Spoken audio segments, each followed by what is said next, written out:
المجيد بل عجبوا أن جاءهم منذر منهم فقال الكافرون هذا شيء عجيب أإذا متنا وكنا ترابا ذلك رجع بعيد قد علمنا ما تنقص الأرض منهم وعندنا كتاب حفيظ بل كذبوا بالحق لما جاءهم فهم في أمر مريج أفلم ينظروا إلى السماء فوقهم كيف بنيناها وزيناها وما لها من فروج والأرض مددناها وألقينا فيها رواسي وأنبتنا فيها من كل زوج بهيج تبصرة وذكرى لكل عبد منيب ونزلنا من السماء ماء مباركا فأنبتنا به جنات وحب الحصيد والنخل باسقات لها طلع نضيد رزقا للعباد وأحيينا به بلدة ميتا كذلك الخروج كذبت قبلهم قوم نوح وأصحاب الرس وثمود وعاد وفرعون وإخوان لوط وأصحاب الأيكة وقوم تبع كل كذب الرسل فحق وعيد أفاعينا بالخلق الأول بل هم في لبس من خلق جديد قال الله تعالى في القرآن المجيد أعوذ بالله من الشيطان الرجيم بسم الله الرحمن الرحيم يا أيها الذين آمنوا توبوا إلى الله توبة نصوحا عسى ربكم أن يكفر عنكم سيئاتكم ويدخلكم جنات تجري من تحتها الأنهار وقال النبي صلى الله عليه وسلم في الحديث المبارك توبوا أيها الناس فإني أتوب في اليوم 100 مرة সমস্ত প্রশংসা গুণগান সেই মহান রব্বুল আলামিনের জন্য যিনি আমাদের প্রতি জুমার ন্যায় আজও জুমার সালাত আদায় করার জন্য একত্রিত হবার তৌফিক দান করেছেন তাই সকলেই একটি ছোট্ট বাক্য দ্বারা প্রশংসা করি বলি আলহামদুলিল্লাহ তার পর দরুদ ও সালাম বৃষ্টির ন্যায় ঝরঝর করে বর্ষিত হোক সাইয়্যিদুল আম্বিয়া খাতিমুন নবিয়্যিন জনাবে মুহাম্মদ রাসূলুল্লাহ সাল্লাল্লাহু আলাইহি ওয়াসাল্লামের উপর আল্লাহুম্মা সাল্লি আলাইহি আল্লাহুম্মা বারিক আলাইহি সম্মানিত উপস্থিতি আজ সংক্ষিপ্ত খুতবার বিষয় হলো তওবা ইস্তেগফার এবং তার ফজিলত তওবা এবং ইস্তেগফার আমাদের জেনে রাখা দরকার যে তওবা ইস্তেগফার এমন একটি জিনিস যেটি প্রতিটা মুমিনের বৈশিষ্ট্য হওয়া দরকার যে তওবা ইস্তেগফার এমন একটি গুণ যেটি প্রতিটা মুমিনের মধ্যে পাওয়া একান্তই জরুরি কেননা মুমিন মুসলিম বা যে কোনো আল্লাহর বান্দা হোক না কেন তার মধ্যে ভুল ত্রুটি রয়েছেই বা সে কখনো না কখনো বা যে কোনো সময় শয়তানের ওয়াসওয়াসার মধ্যে পতিত হয়ে গুনার মধ্যে লিপ্ত হবে তার মাধ্যমে গুনাহ সংগঠিত হতে পারে প্রত্যেকেই গুনাহগার যেমন কি আল্লাহ রাসূল সাল্লাল্লাহু আলাইহি সাল্লাম বলেছেন হাদিসের মধ্যে যে কুল্লু বানি আদম খাত্তাউন ওয়া খায়রুল খাত্তাইনা আত-তাওয়াবুন আল্লাহ রাসূল সাল্লাল্লাহু আলাইহি সাল্লাম বলেছেন প্রত্যেক আদম সন্তানই হচ্ছে গুনাহগার খাতাকার ওয়া খায়রুল খাত্তাইনা আত-তাওয়াবুন এবং তাদের মধ্যে গুনাহগারদের মধ্যে অর্থাৎ মানুষের মধ্যে সবথেকে উত্তম কারা আত-তাওয়াবুন যারা তওবা করে আমাদের সবারই দ্বারা কোনো না কোনো ছোট থেকে বড় গুনাহ সংঘটিত হয়ে যায় কিন্তু এর মানে এ নয় যে গুনাহর পর গুনাহ করে যাব আর তওবার রাস্তা ভুলে যাব তওবার দিকে আমরা তওবার রাস্তা ভুলে যাব এটা নয় বরং গুনাহ তো সংঘটিত হতে পারে আমাদের মাধ্যমে আমরা ভ্রান্তি হতে পারে, কিন্তু তওবা করতে হবে। তাহলে আল্লাহ রাসূল সাল্লাল্লাহু আলাইহি ওয়াসাল্লাম বলছেন যে তারাই হচ্ছে আল্লাহ সুবহানাহু ওয়া তাআলার নিকট সবথেকে উত্তম। শুধু তাই নয়, একজন মুমিন, একজন প্রকৃত মুসলিম মুমিন, তার এটাই তো বৈশিষ্ট্য হওয়া দরকার ছিল যে তার মাধ্যমে যদি কোনো সময় শয়তানের কুমন্ত্রণার কারণে কোনো গুনাহ সংঘটিত হয়ে যায়, তাহলে তার তো উচিত ছিল যে সেই গুনাহর ব্যাপারে অনুশোচনা করা বা সেই গুনাহ থেকে তওবা করা, গুনাহটাকে বড় ভয়াবহ জিনিস মনে করা। একটা মুমিনের প্রকৃত বৈশিষ্ট্য, প্রকৃত গুণ এটাই হতে হবে।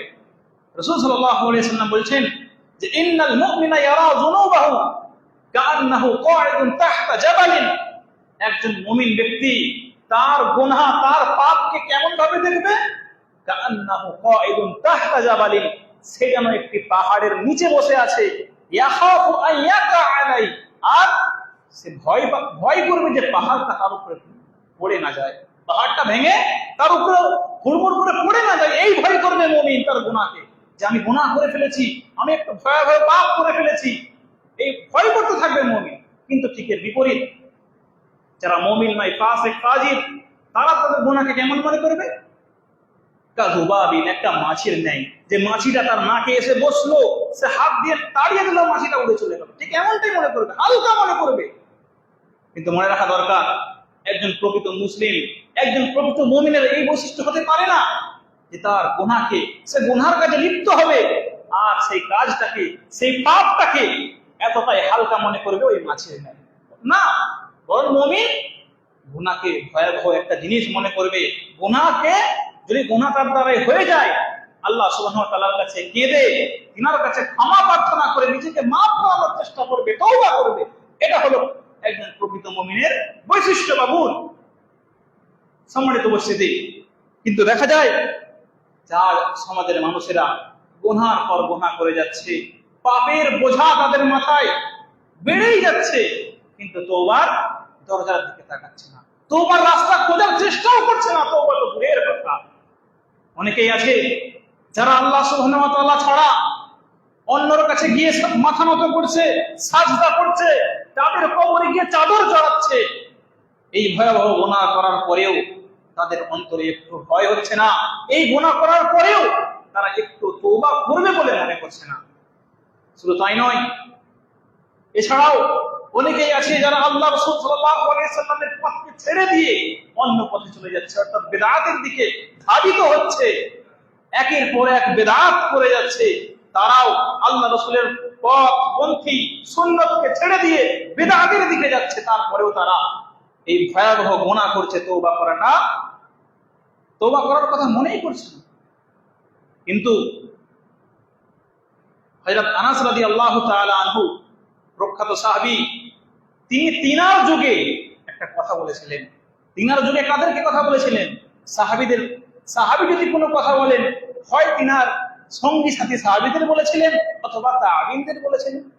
তো তিনি তিনার যুগে বলেছিলেন যে ইন্নাকুম লা তা'মালুনা আ'মালান হিয়া আদাতু ফি আ'য়ুনিকুম মিনাশ শা'r। হে আমার সঙ্গী সাথীরা, তোমরা শোনো, তোমরা এমন পাপ করছো যেটা তোমরা ফি আ'য়ুনিকুম, তোমাদের নিজেদের চোখে যেন মনে হচ্ছে আদাতু মিনাশ শা'r, চুলের থেকেও পাতলা, একদম হালকা মনে করছো এই পাপ, এই গুনাহকে। তো মনে রাখো, ইন্না কুন্না লানাউদ্দুহা মিনাল মুবিকাত, আমরা আল্লাহ রাসূলের যুগে এই গুনাহগুলিকে আমরা ধ্বংসকারী গুনাহ, ভয়াবহ গুনাহ মনে করতাম। এটা কে বলছেন? এটা আনাস রাদিয়াল্লাহু তাআলা আনহু বলছেন। কোন যুগে? যেই যুগের ব্যাপারে আল্লাহ রাসূল সাল্লাল্লাহু আলাইহি সাল্লাম বলে দিয়ে গেছেন, সাক্ষ্য দিয়ে গিয়েছেন যে যে যুগগুলি হচ্ছে স্বর্ণ যুগ, উত্তম যুগ। রাসূল সাল্লাল্লাহু আলাইহি সাল্লাম বলছেন, খায়রুল কুরুনি কারনি সুম্মা আল্লাযিনা ইয়ালুনাহুম সুম্মা আল্লাযিনা ইয়ালুনাহুম সুম্মা আল্লাযিনা ইয়ালুনাহুম। সবথেকে উত্তম যুগ হচ্ছে আমার যুগ, তারপরে উত্তম তারপরের যুগ, তারপরের যুগ তার সবথেকে উত্তম, অর্থাৎ তাবিঈদের যুগও উত্তম, স্বর্ণ যুগের মধ্যে পড়ে। সেই ব্যাপারে হযরত আনাস রাদিয়াল্লাহু তাআলা আনহু সেই যুগের ব্যাপারে বলছেন, তোমরা গুনাহকে ছোট মনে করো। আফসোস, হযরত আনাস রাদিয়াল্লাহু তাআলা আনহু যদি আমাদের যুগে থাকতেন, আমাদের ব্যাপারে কি না বলতেন আল্লাহই ভালো জানেন। হয়তো আমাদের যুগে যে বড় বড় ভয়াবহ পাপ গুনাহর কাজ হচ্ছে, সেই যুগে হয়তো ছিলই না। চুরি, ডাকাতি, সুদ, ঘুষ, মারামারি, মিথ্যা কথা বলা ও প্রতিবেশীর হক নষ্ট করা, এসব গুনাহ যদি হযরত আনাস রাদিয়াল্লাহু তাআলা দেখতেন তাহলে আমাদের সম্পর্কে কি বলতেন? তিনি তাবিদের উদ্দেশ্যে বলছেন, তোমরা গুনাহকে অনেক ছোট মনে করো, তোমরা গুনাহকে গুনাহ বলেই মনে করো না। সম্মানিত উপস্থিতি, যাই হোক, আমরা বুঝতে পারলাম যে আল্লাহ সুবহানাহু ওয়া তাআলার বান্দা হিসাবে আদম আলাইহিস সালামের সন্তান বানি আদম সকলেই খাতাকার, গুনাহগার। তাই গুনাহ হতেই পারে আমার আপনার মাধ্যমে, তা বলে তওবা থেকে যে পিছিয়ে পড়বো এমন কি হলে হবে না। আমাদের মাধ্যমে গুনাহ হয়ে যাবে, শয়তানের ওয়াসওয়াসার মাধ্যমে, কুমন্ত্রণার মাধ্যমে হয়তো গুনাহ হয়ে যেতে পারে, তা বলে তওবা করব না, গুনাহর পর গুনাহ করে যাবো এমনটি না, বরং আমরা আল্লাহর কাছে তওবা করব। কেননা যারা কোরআন হাদিস থেকে প্রমাণিত, যারা সালাফে সালেহিন, সাহাবা থেকে শুরু করে নিয়ে তাবেঈন, তিনারা এত সফল কেন? কেননা তিনারা তওবা করতেন। তিনাদের মাধ্যমে যদি কোনো গুনাহ সংগঠিত হয়ে যেত, তিনারা যতক্ষণ পর্যন্ত তওবা না করতেন ততক্ষণ পর্যন্ত মনের শান্তি পেতেন না, তৃপ্তি পেতেন না।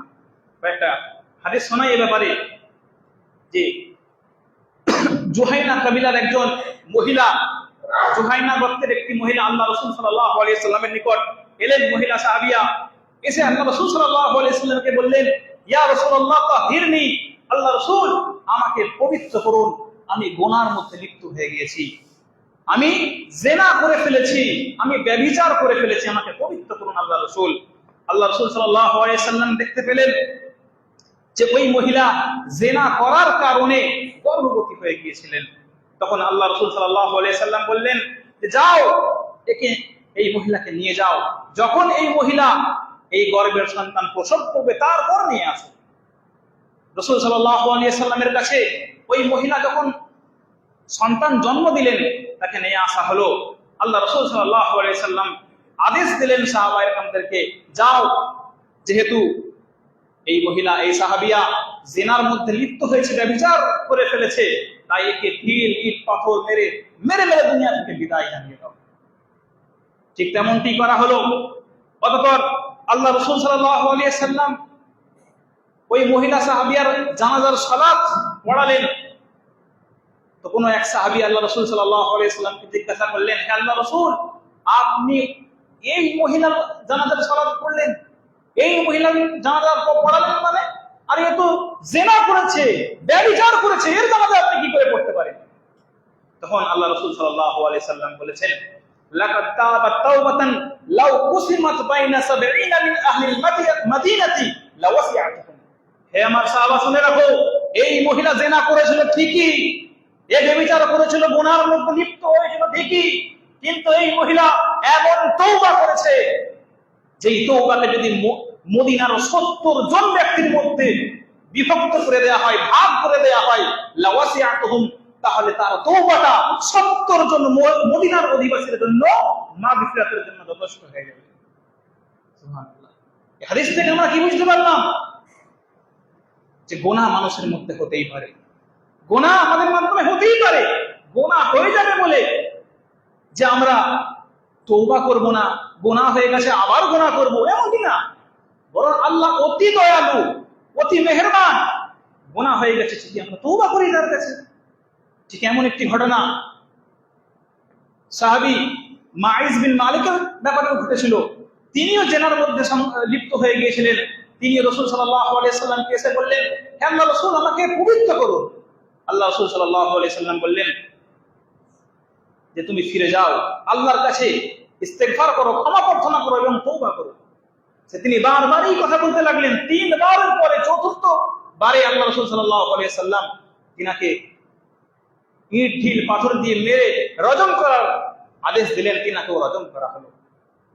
আর তিনার ব্যাপারেও ঠিক এমনটি হয়েছে। আল্লাহ রাসূল সাল্লাল্লাহু আলাইহি সাল্লাম বলছেন যে তিনি এমন তওবা করেছে যে যদি মদিনাবাসীর সকলের জন্য এই তওবাটা, এই ক্ষমা প্রার্থনাটা সবার নাজাতের জন্য, মাগফিরাতের জন্য যথেষ্ট হয়ে যাবে।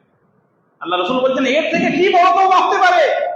সে গুনাহের মধ্যে লিপ্ত হয়েছিল ঠিকই, গুনাহের মধ্যে লিপ্ত হওয়ার মানে আল্লাহকে নারাজ করে দেওয়া, আল্লাহ তার ব্যাপারে অখুশি হয়ে যাওয়া। সে গুনাহের মধ্যে লিপ্ত হয়েছিল, কিন্তু তারপরে আল্লাহকে রাজি ও খুশি করিয়ে নিজেকে ক্ষমা প্রার্থনা করার জন্য নিজের জান দিয়ে দিয়েছে, নিজের প্রাণ ত্যাগ করে দিয়েছে, কুরবান করে দিয়েছে। এর থেকে বড় তওবা কি হতে পারে? সম্মানিত উপস্থিতি, যাই হোক, এখান থেকে বোঝা গেল যে আমাদের একজন প্রকৃত মুমিনের বৈশিষ্ট্য গুণ হতে হবে তওবাকারী। কেননা আমরা মানলাম যে সাহাবায়ে কেরামরা একজন মানুষ ছিলেন, নবী রাসূল ছিলেন না, তিনাদের মাধ্যমে ভুল ত্রুটি হতেই পারে, তাই তিনারা তওবা করেছিলেন, এটাই না। যেমন সাহাবায়ে কেরাম রাদিয়াল্লাহু তাআলা আনহুম আজমাইন তওবা করেছিলেন, ইস্তিগফার করেছিলেন, ঠিক তেমনি মানুষের মধ্যে সবথেকে উত্তম যারা নবী রাসূল তিনারাও তওবা করেছিলেন। আমাদের পিতা আদম আলাইহিস সালাম কি তওবা করেননি? আমাদের পিতা আদম আলাইহিস সালাম তওবা করেছিলেন। যখন আদম আলাইহিস সালাম এবং তার স্ত্রীকে বলা হলো, আল্লাহ সুবহানাহু ওয়া তাআলা বললেন, উসকুন আনতা ওয়া যাওজুকা ফিল জান্নাহ, তুমি এবং তোমার স্ত্রী জান্নাতের মধ্যে থাকো, এবং ওয়াকুলা মিনহা রাগাদান হাইতু শিতুমা, জান্নাতের মধ্যে ফল ফলাদি আনন্দের সাথে উপভোগ করো আর খেতে থাকো। ওয়ালা তাকরাবা হাযিহিশ শাজারা, তবে মনে রাখো এই গাছটার নিকট তোমরা যেও না। কিন্তু শয়তান কি করলো? শয়তান কুমন্ত্রণা দিতে লাগলো, শয়তান ওয়াসওয়াসা অন্তরে দিতে লাগলো, বলল যে আল্লাহ জানো তোমাদেরকে আল্লাহ এই গাছের নিকট যেতে কেন নিষেধ করেছে? এই গাছের ফল যদি তোমরা খাও তাহলে এই জান্নাতে চিরস্থায়ী থাকতে পারবে, এবং এমন তোমরা রাজত্ব পাবে যে রাজত্ব কখনো শেষ হবে না। আমরা জানি দুনিয়ার বুকে রাজত্ব কার কোনো একজন ব্যক্তির কাছে চিরস্থায়ী থাকে না, রাজত্ব শেষ হয়ে যায়। কিন্তু শয়তান কি হয়ে বোঝাচ্ছে আদম আলাইহিস সালামকে, এই গাছের ফল যদি খাও, ভক্ষণ করো, তাহলে চিরস্থায়ী যে রাজত্ব সেটা তোমার হাতে দেওয়া হবে। তাই আদম আলাইহিস সালাম এবং তার স্ত্রী সেই ফল খাওয়ার কারণে জান্নাত থেকে বের করে দেওয়া হবে তাদের। তিনি এই একটি ভুলের কারণে তওবা করেছিলেন। আপনার সকলের পিতা আদম আলাইহিস সালাম তওবা করেছিলেন। কি বলেছেন?